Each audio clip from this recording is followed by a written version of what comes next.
friends.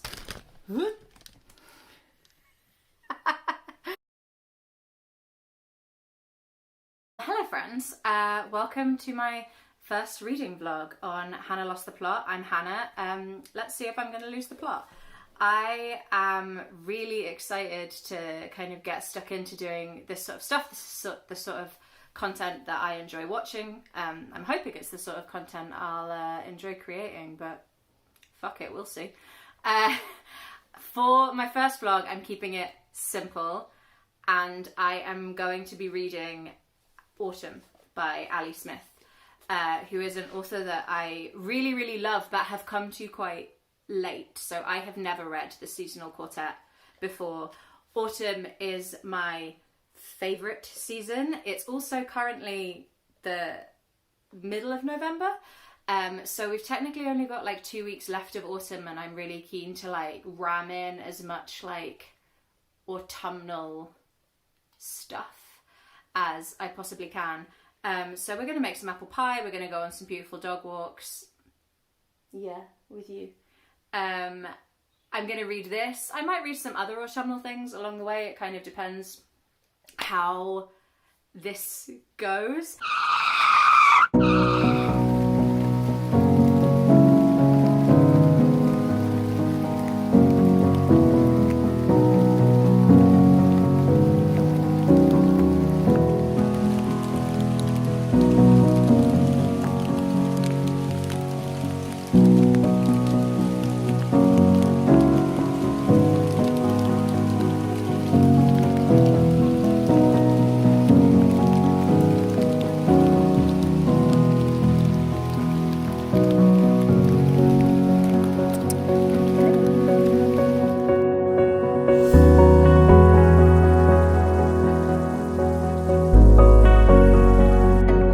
Of disabled people for so long that their actual needs, feelings, and experiences.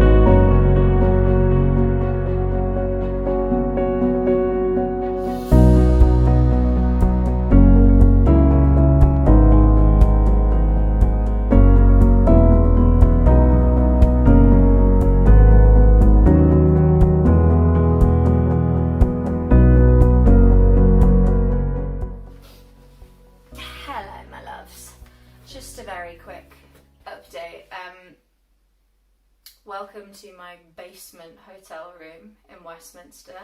I'm down in London for a night. I've got a conference thing tomorrow. And it's been a long day. But I have started reading Autumn by Ali Smith. And I realised that I don't think I did a very good job of like explaining what this book is in the intro clip. So it's a couple of days later. It's actually a couple of days later now that I started. I think I recorded that intro yesterday, but honestly, what is time? So this is Autumn. It is the first in Ali Smith's seasonal quartet. She wrote the first one of these in 2016, and then subsequently winter, spring, and summer all came out in pretty quick succession.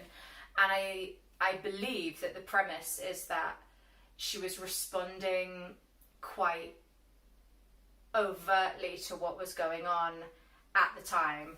And so Autumn, as I said, was written in 2016, and the blurb, it's just a dinky little blurb on the back, says, Daniel is a century old. Elizabeth, born in 1984, has her eye on the future. The United Kingdom is in pieces, divided by a historic, once-in-a-generation summer. I wonder what that is in 2016. Could it be Brexit?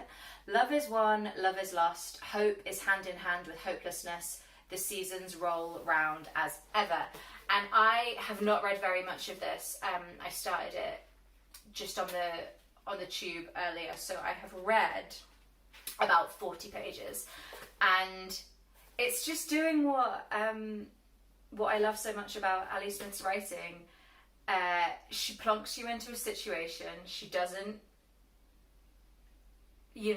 take much care about explaining what is going on. There is something about the experience of reading Ali Smith's books that makes me just really, really sort of present, I guess, for the reading experience.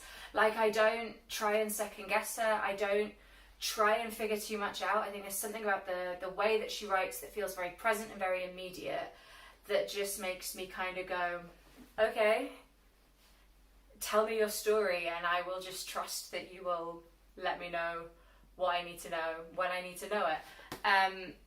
So yeah, really, really hopeful. It is 11 o'clock now though, and I have to be up at just before 6. So I'm going to go to bed. Maybe read a little bit more. The other thing I will quickly say about this, my only complaint about the Ali Smith books that I have read previously is that the chapters can be really, really long. I mean, they're not even always chapters, but like the sections can be really, really long. But this one has much shorter ones, which I like because I sometimes feel like when a book's got long chapters, it stops me picking it up for like just a quick 10-15 minute read. Like I always want to be able to like finish a section. So if a section's like 60 pages, I'm like, oh, to wait until I have an hour. But rambling. Good night.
I've been caught in the rain several times since I washed my hair yesterday morning, and there's only so many times I'm willing to re-blow dry my fringe. What has happened since I last spoke to you? I'm back from London now. It is Friday evening. I've just finished work. Lewin has just been for a walk. Yeah, and I thought I would give you a little update on my reading so far. I can't remember what you will have seen between the last clip and here. Maybe a bit of London, maybe some apple pie. The apple pie was really good. Some dog walks. Who knows? This is probably all going to be like out of whack in terms of chronology. But hey, so yeah, I thought I would update you on my reading. I am about a third of the way through Autumn now. I don't really know if I have much more to say since rep for Olive's book club there. Yeah, so I am about a third of the way through Ali Smith now. I don't know if I've got much more to say than what I said before. I'm still really enjoying it. I still adore the way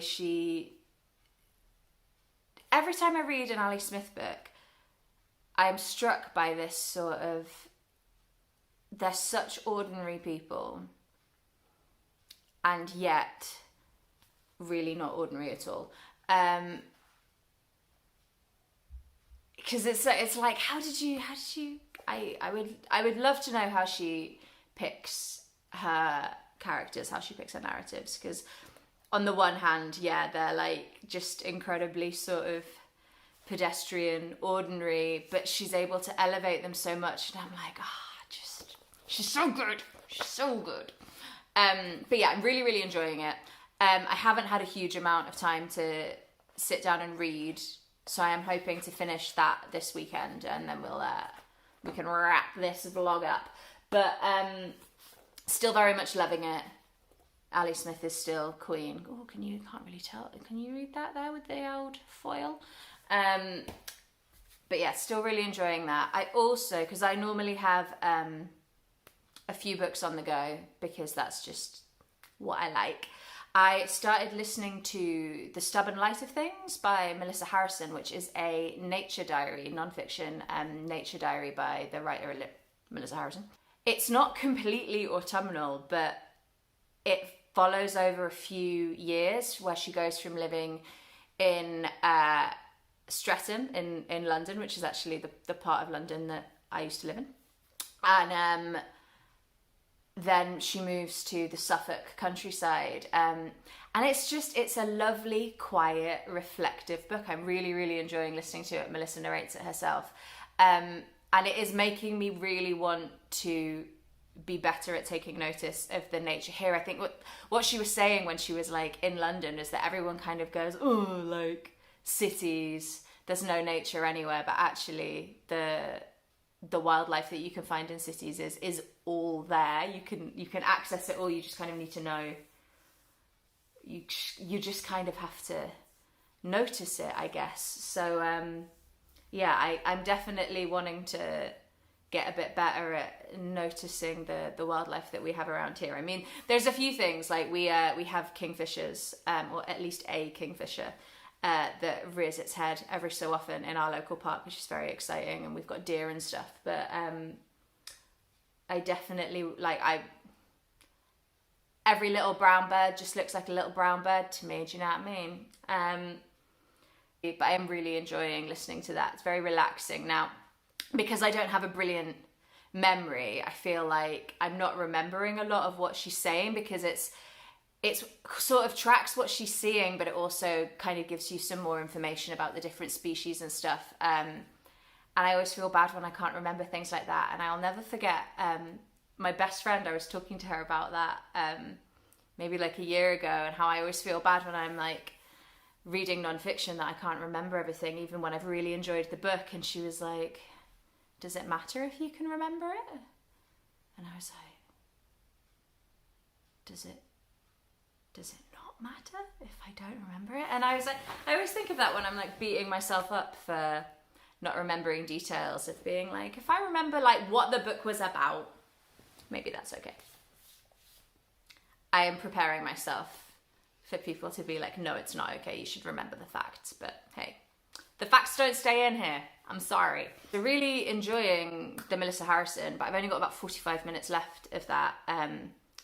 So I asked I'm in a book club up here in Newcastle. It's Queer Books Newcastle on Instagram, if you are interested. And I asked the gang there if they had any autumnal audiobook recommendations. And one of them said Howl's Moving Castle by Diana Wynne Jones. And I have never read any Diana Wynne Jones. And shamefully, I didn't even know that Howl's Moving Castle was a book, because I have seen, as I'm sure many people have, the Studio Ghibli film adaptation of Howl's Moving Castle and loved it. Didn't know it was a book, so I'm going to listen to that next. I'm really excited for that. So yeah, I'm going to go listen to some audiobooks while I make dinner, which is going to be Bubble and Squeak, which I'm making from scratch because I love Bubble and Squeak so much that I am willing to just make it from scratch. Should not be saved just for leftovers. It's god tier food. But before I go do that, God, this bit of hair is doing my nut in. Look at that. Before, anyway.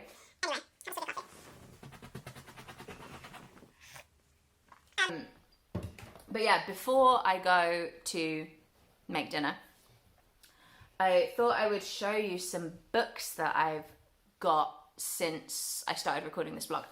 The first is this little set. These are a collection of non-fiction titles by 404 Inc. And I was put onto these by Jean over at Jean's Bookish Thoughts. Is that still her username? But basically their tagline is big ideas, pocket-sized books. So this is a bundle. So these were a pre-selected little bundle which explore different identities. So we have this one about living between two cultures. We have one about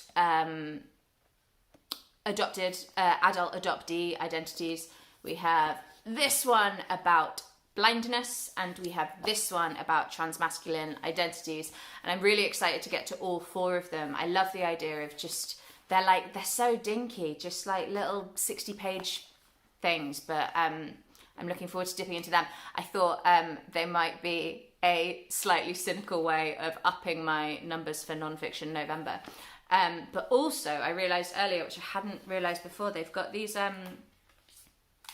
beautiful little postcard prints in them. I don't know if that's the right way around. Is that the right way around? There we go. Which are lovely, because I do like a postmark for a bookmark. I'm only recently rehabilitated from just dog-earing my books, and that is because I've been borrowing more people's books. And I was like, I can do it to my own books, I can't do it to other people's. So I have started using bookmarks, and I do like a postcard bookmark. So those were from 404 Ink, and I'm looking forward to those. I think I'm going to do the Transmasc one first because it is Trans Awareness Week, so I'm going to try and get that read this weekend too, and I'll tell you what I think probably in this video. And then finally, you may have seen from some B-roll, you may not yet, in which case I'll insert it now. I popped down when I was in London, I was in Westminster, and Westminster, very close to the South Bank, and if you're in and around the South Bank, you gotta go to South Bank Books. But I got there, and I don't know if it's because they were also setting up for the Christmas market. At first I was panicking because I'd like schlepped there with my suitcase and everything. And I didn't see it at first because there's normally like 5 or 6 sellers there, and there was just one seller there, so I don't know what was going on. Maybe the weather was bad, so they packed up early. I got there around like 4 o'clock, but I'm sure it's normally open until like 7. Anyway, there was one table, and because I'd made the effort to go, I was like, well, I have to buy some books. I did pick up Cider with Rosie by Laurie Lee, which this is giving me a bit autumnal vibes too, you know. But I love these old Penguin editions, and it smells so good. I've never read any Laurie Lee, and I don't really know what Cider with Rosie is about. I mean, I do know it's a classic, so we'll get to that. And then finally I bought, this one was a little bit more expensive, but it is a lovely edition of Mill on the Floss by George Eliot. And I have never read any George Eliot, which I think is a bit bad, isn't it? I've read a lot of classics, but never any George Eliot. And then I had a little panic because I bought this. This was £10, which, I mean, for an old book, it's not too bad, and it does look cute. But I opened it. I do this like an embarrassing. I've done this a lot in my life. Bought it, got home, volume 2. So I was like, oh, sugar. But I have been Googling the chapter lists, and it does sound like it starts at the beginning. So if you have read The Mill on the Floss, can you confirm that is that the first is that the first chapter? Or have I bought part 2? Or is Mill on the Floss much bigger than this, and I've just got the second half of it, which would be like incredibly in character of me, but you know. But yeah, so I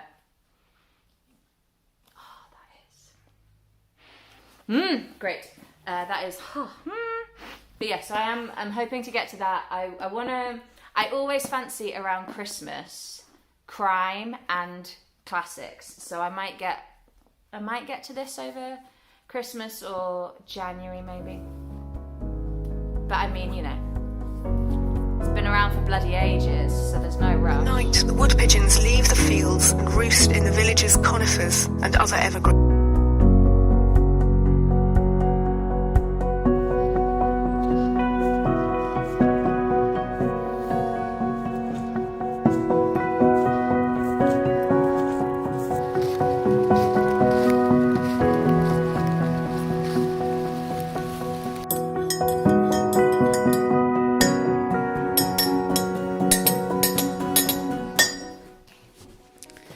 set this up nicely for myself. Of course.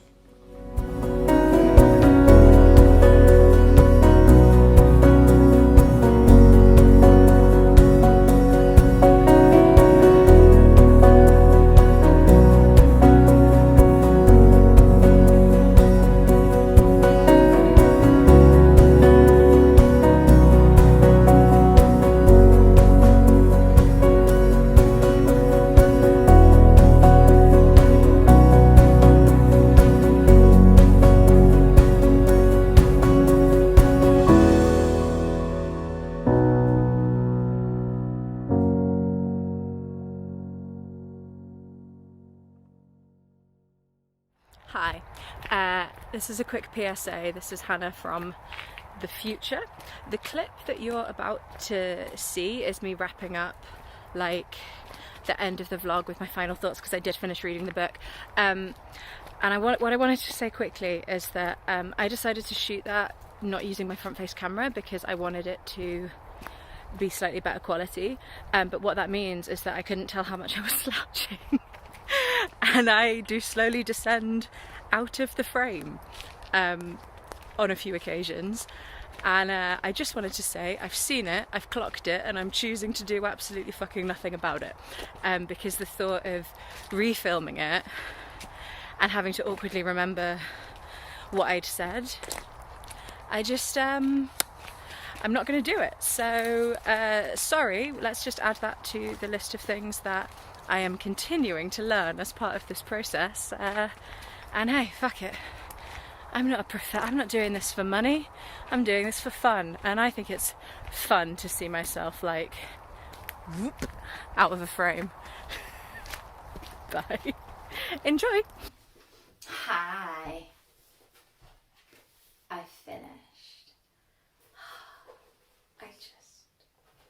What a wonderful fucking book. Oh, I love this so much. So, where do we begin? I'm going to apologise, right, because I think this is the fourth time I'm talking to you about this book, and I'm very conscious that I haven't really told you what it's about. That's really hard to do. Partly because of who I am and my brain, and the fact that I don't process things from a plotty perspective, but also because if you try and pin down what an Ali Smith book is about in terms of what literally is happening, they sound not very exciting and sort of like, what's the point of that? And I really don't know. I don't know if I want to tell you what it's about, because I just think I'll make you be like, oh, meh. But I'll do a real quick version. This is about, largely follows two characters who meet when one, Daniel, is 85 and the other, Elizabeth, is a preteen. They're next door neighbours. They meet, they have this lovely little kind of back and forth friendship. Daniel is incredibly artistic and worldly and introduces Elizabeth to lots of literature and art. Art is a big part of this book, particularly latterly, and has actually introduced me to a pop artist painter who I have never heard of before. I didn't even... It says in the book that people don't think that there were female pop artists. There was one called Pauline Botti. Botti? I don't know how you pronounce her name. I'll put it on the screen. And what the substance of the book is made up essentially of these vignettes that go between when they first met and the early kind of interactions they had with each other, to separately some parts of their life in the intervening years, and then the present day, which is 2016, just after the Brexit referendum. And Daniel is in a nursing home in a deep sleep state, and Elizabeth is coming to visit him. She's newly rediscovered where he is. I think they lost touch when Elizabeth got older, and her mum has just found out through this friend that he's moved out of the house that he used to live in and has checked himself into a nursing home. And you get these brilliant, surreal moments where you're almost like inside Daniel's head as he's in this deep sleep state. There is a lot of stuff in here about memory and things that he is remembering and reflecting on. There are these like Kafka-esque, hilarious, frustrating, like smash your head off a wall, frustrating interactions that Elizabeth has in the modern day about wanting to renew her passport. And she has these various, like, there is this waiting room in the post office that feels like straight up out of Kafka's brain.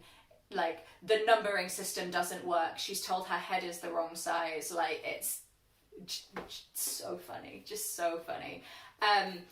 But yeah, I might read you some. I might read you a few little bits to give you an idea of what her writing's like if you're not familiar with Ali Smith's writing. But as a review, suffice it to say, she's done it again, and I absolutely blinking loved it.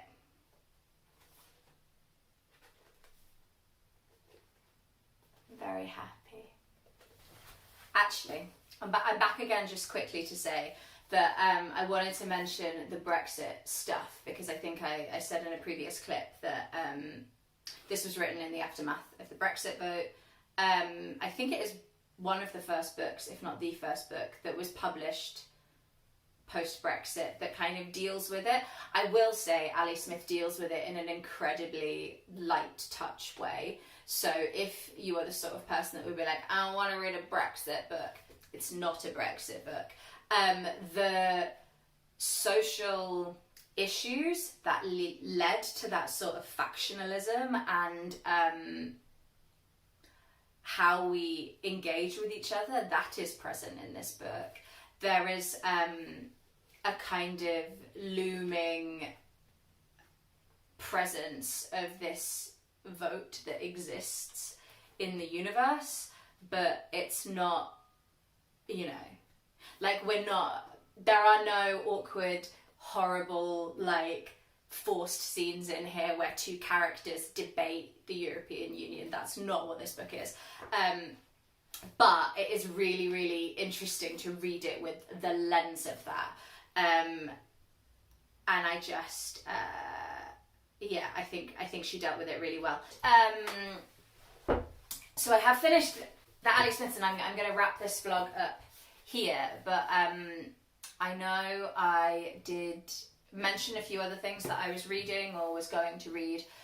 So I thought I'd just very quickly update you on that so that we can like close off this chapter. So I did finish listening to The Stubborn Light of Things by Melissa Harrison. Really, really loved that. I haven't listened to a lot of non-fiction nature writing, but I really, really enjoy it, especially on audio. I think it's quite nice to just have something gentle going on in the background. And I have found myself being a bit more mindful as I'm like walking the dog, being like, there's a bird. Look at that tree. Which, you know, I'm pretty sure is exactly what Melissa Harrison wants me to do. So there you go, Melissa. You've won a soul to your cause. And I have started listening to Howl's Moving Castle by Diana Wynne Jones. So thank you, Pippa, for suggesting that, because I am loving it. I can't believe I didn't know this was a book. And I can't believe I didn't put two and two together and realise that Howl is Welsh. Obviously, of course.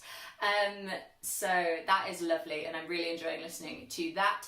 I did mention, I think, that I was going to read one of those 404 Inklings this weekend. I haven't got around to finishing it, but I did start reading the Appendix by, oh for fuck's sake, it's not in the room, Liam Konemann.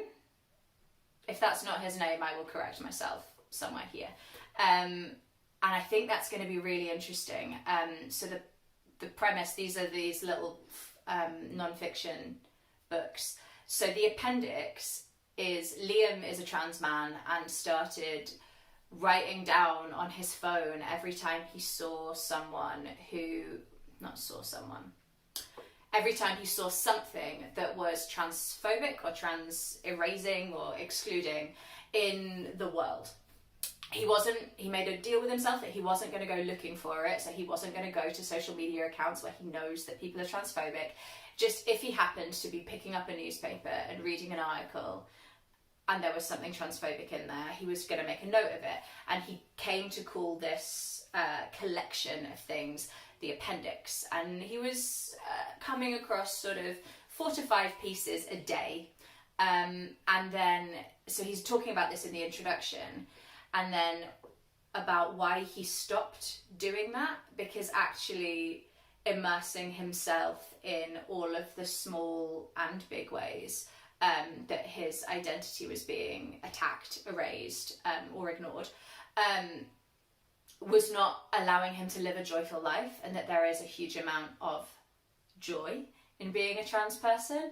And so the remainder of the book, I think, Hope, is going to be about that. But I thought it was a really interesting start to sort of begin a book with the Appendix and then be like, but that's not what I'm doing now. So I will update you probably in a reading wrap up at the end of this month with more from that. But yeah, this is it, I guess. It's funny, I talk about books a lot, but talking to a camera about books is really hard. I guess I'm really used to having a conversation with people about books. I think I have a lot to learn about definitely describing plot. I'm really not very good at describing plot at all. So this is going to be good for me. I'm going to be growing, but hopefully I will I will get better at describing the books that I'm talking about, other than just being like generally enthusiastic. Loved this. But yeah, I'm gonna be back with more stuff in the future. If you would like to like and subscribe, that would be lovely. But I'm having a good time doing it by myself, so if you don't, that's also okay.